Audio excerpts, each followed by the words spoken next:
Hi, friends and family, Welcome to Hope After Addiction with your host, Katie Comer. and Chelsea McLeod.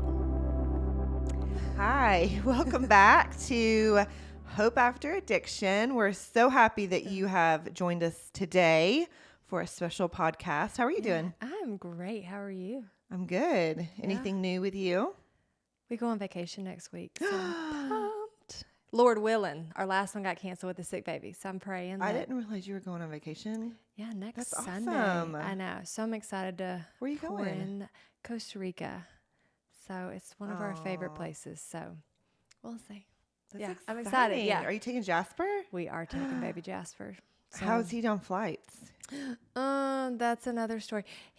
We'll see. It's going to be a challenge, but our one coming back, it's at night, so he'll sleep. So we're like, if we can just get through this one day to get there. Because he's been on one. Because you He's told been me on about one. one. Yeah, he Okay. was ready to say hello to the whole plane. Okay. Well, yeah. So, and Aw. he's walking and crawling and jumping and dancing. So it's going to be, we got a seat with a middle seat that nobody had claimed yet. So we're praying that we can put the car seat and buckle him down, but we'll see. Trap him. I'm telling you, John's like 20-month-old man. Yeah. He's 20 months, right? Oh yeah. So yeah, 20-month-old man. That's I have a nephew that is close to that age. Mm-hmm. It's so They're much so fun. They're Yeah. literally so fun. He's like one of my favorite ages. Yeah. But an airplane. It's wild. Listen, I Yeah. got him a little backpack and it is packed with Oh. all the things that he's never seen. So Okay. hopefully like all the Snacks? fidget stuff, snacks, coloring. He loves to color. So we're going to go on a hope and a prayer for this one. Oh, Yeah. that'll be So it'll be good. How have you been? Good. Yeah. Yeah, nothing new. I don't think. Not a Not bad going on thing. vacation to Costa Rica. You can come with us. Okay.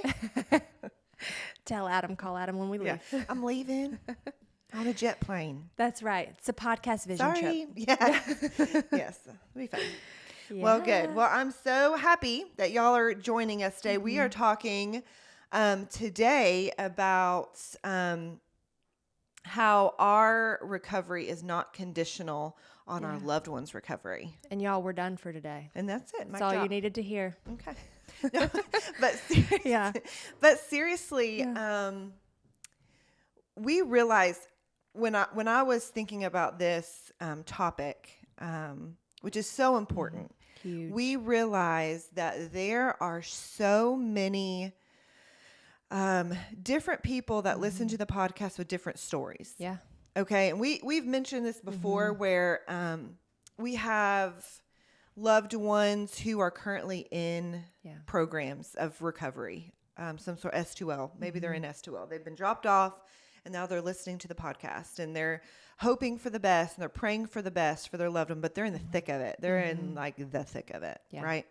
We have people like us where we have loved ones who've gone through addiction, kind of come out the other side, but just still need encouragement and how to, what's kind of got us through it, just kind of encouraging each other. Cause I get encouraged just even by talking about stuff. Me too.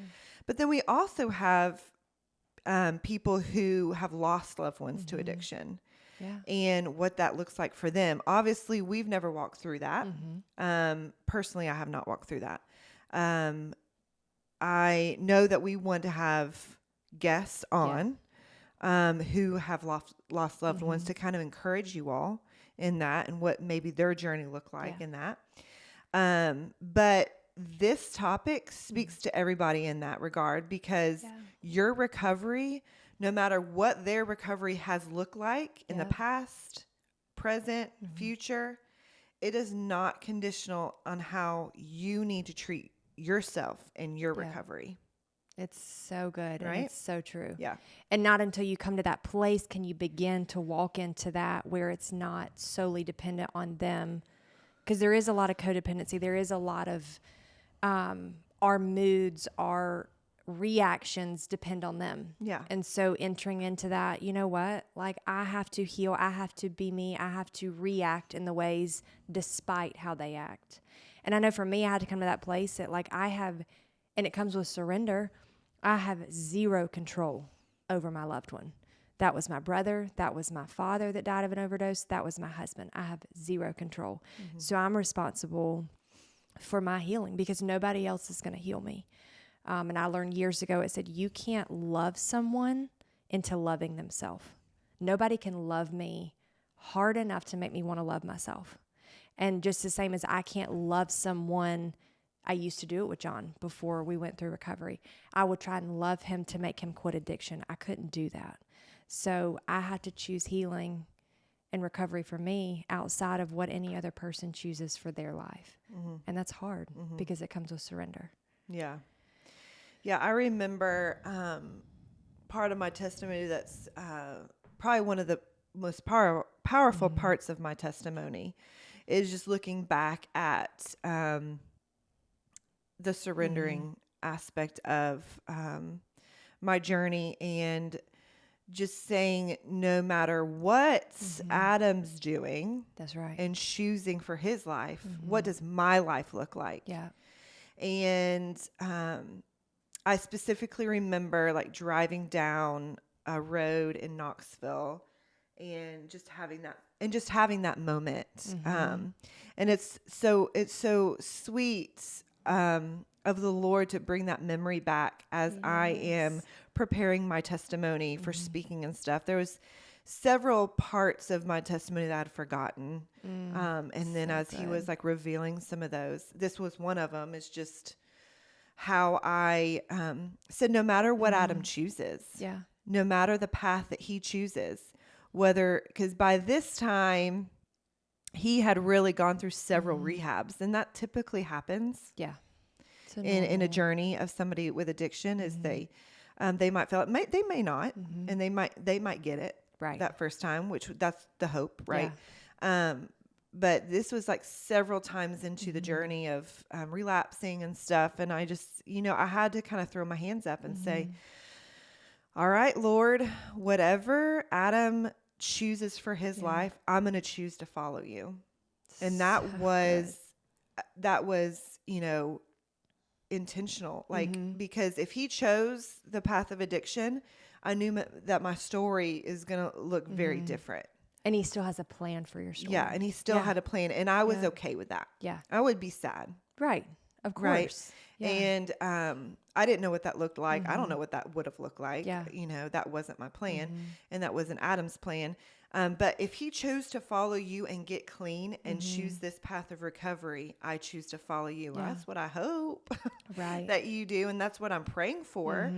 But I had to make a conscious decision to say essentially what our podcast is about. I choose to follow you. I choose my recovery of healing. I choose my journey of healing, no matter Adam's journey of healing. So true. And it's a constant reminder, and I still do this if I'm having moments of struggles or triggers, or you're going to be okay. No matter what happens to John, no matter what happens to your brother, you are going to be okay.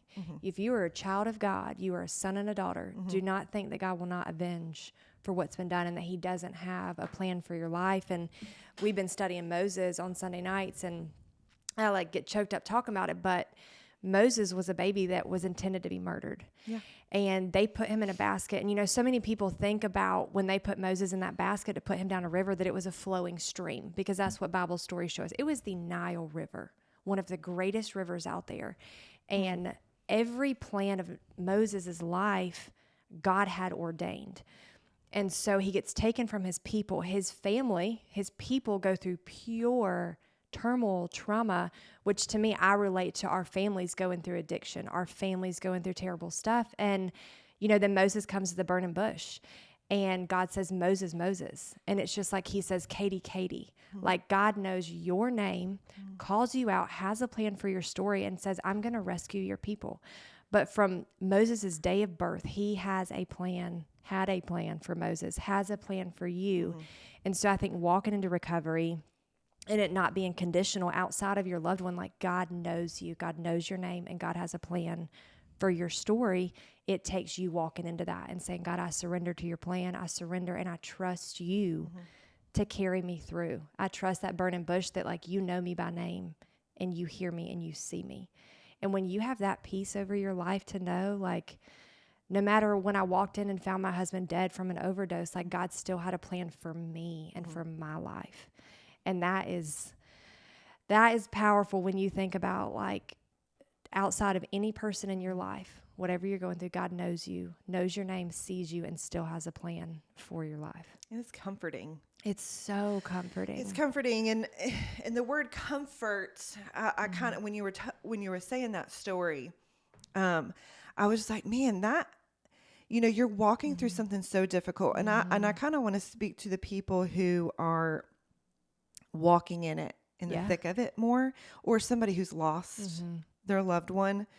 When you were telling that story, I just there was just like an overwhelming like God is there to comfort you. Yeah. And what she was saying, that God has a plan for your life. Like, it's easy for me to say, okay, so Adam recovered. He is no longer an addict, and we have 2 children, and we're living it. Right? Like, we have a great life. We have a story. So it's easy for me to say it. I lived it. I know what you're going through. I know the hurt. I know. But it's easy enough for me to talk about it. But like, your story about Moses and how God had a plan for him has got to be so comforting. If you just sit and think about it. If you lost your loved one, if you lost your husband, if you lost your child, if your loved one is going through rehab right now and you haven't seen them in a couple of months and you don't know if they're going to recover, God has a plan. He has your story already written. That's the cool part. Like, that has got to be so comforting, hard as it may be. Right. Difficult, gut-wrenching, tears, tear-stained pillow. Oh, yeah. Right? Yeah. Her tear-stained pillow. But he has your story written. He is not surprised by your story. Yep. That has got to sit back.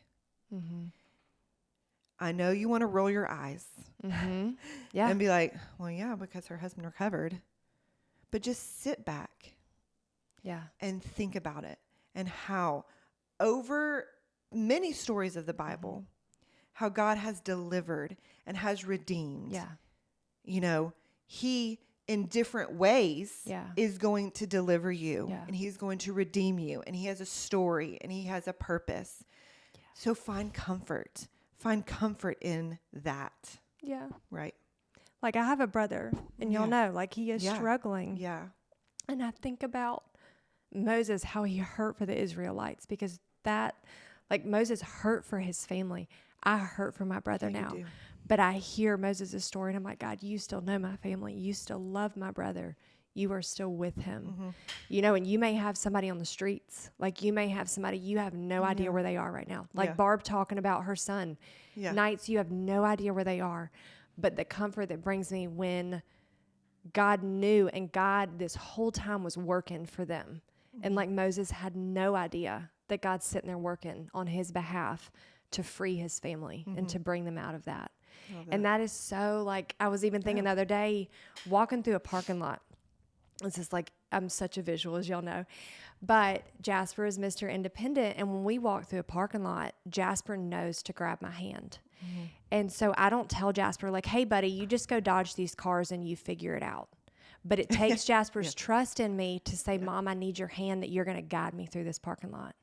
And so same as, like, we have to reach up and grab God's hand and be like, hey, I need you to lead me through this. Yeah. I need you to lead me through this recovery, because I don't know how to do it. I don't know what it looks like. Yeah. I don't know what's going to happen with my loved one. Yeah. But, like, I'm going to trust you to lead me through this messy parking lot. Yeah. That you're not going to let me go under, and that you're going to guide me and protect me through this. Yeah. So your recovery, knowing that God has a plan for you, and God has your story already written out, and you find comfort in that. Whether or not they are healed from this addiction, your healing is not contingent on that. Yeah. So we are focused on you in this moment, and that's what Chelsea and I are here for, right? Yeah. So your healing, your recovery in this matters. So what does that look like, right? So what does healing for the listener, healing for us, what does that look like so that you can like really focus on yourself to get that healing. Yeah. I think we're going to go back to number one that we always mention, and that's counseling. Okay. You know, Yep. we both I always agree. say that. Another thing that I was thinking while preparing for this that helped me so much is a gratitude journal every night. So every night I had my notebook by my bed, and I would put 5 things down. And y'all, this is the thick of it. Mm-hmm. So I had to find things every day that I was grateful for, which then in turn, before I went to bed, changed my perspective to go from focusing on the mess and the muck and the mire that I was in to focus into the blessings that God was still giving me. And I needed that. And so I have learned that even when I get in a tough season now, I'm like, get your gratitude journal back out and start writing again every night. Y'all, you don't have to spend 30 minutes on it. It's God, I had a crazy day at work and you let me get through all my clients on time. It can be the simplest thing. Or you put hawks are my thing. Like you put a hawk that flew down in front of my window on the way to work, or anything that you have seen God show up. 5 things every night that just change your perspective from going to bed, thinking about the muck and the mire, to focusing on what God's still doing. Because we get caught up in the muck and the mire and we forget to realize that God's still working in our storm. Yeah. So, good reminder. There's so many things that I would definitely agree with the counseling. We talk about it a lot, but really it's, I never went to counseling before that. That was just never a part of my life, but, I specifically recommend a Christian counselor. Specifically. That's good. That's just my preference, obviously. It was sure. just the journey that we were on, and she was wonderful, and she did. I am not a writer. I don't write stuff. I'm not eloquent in my words. Chelsea is. But this is never something I was great at, but I did journal during that time. Huge. And that's something that my counselor encouraged me to do. Just write my feelings down, write it down. And man, that journal's still around. That was interesting. When I started this podcast, I called Chelsea. I was like, I'm reading my journal. I'm just reading it. It's just like very powerful and really hard to listen to. Tears flowed from her, because it took her right back, but it showed her like where she's been and what God's done. Yeah, and it was intense. It was intense. So journal, journal. That's a big You're one. Grateful. You said it was a grateful journal. The gratitude journal, which gratitude is journal. and so both of those are that. huge. There's so many things. Boundaries is a big one. Boundaries is a really good book. If you guys are looking for a boundaries book to learn how to really walk into recovery and healing, Boundaries is one of the top ones recommended by all Christian counselors, and that's a really good one.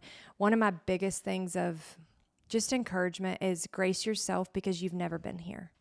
And so I think it first comes with, you have to be easy and gentle with yourself, because you've never been in this place. You've never walked here. And so grace you, be careful with you, be kind to you, be kind with your words, speak promises over it, speak truth over it, and just be easy on you. Because you're learning, you're growing. I love that. You're being tweaked. Your heart's being expanded. I love that. Yeah. Yeah, I agree. I think that all of those are true. Finding grace in this, we can be our worst critics. Oh, yes. And I just remember even reading my journal. I found myself blaming, and that's something, as I was thinking about this podcast, parents, what Ron and Barb were talking about,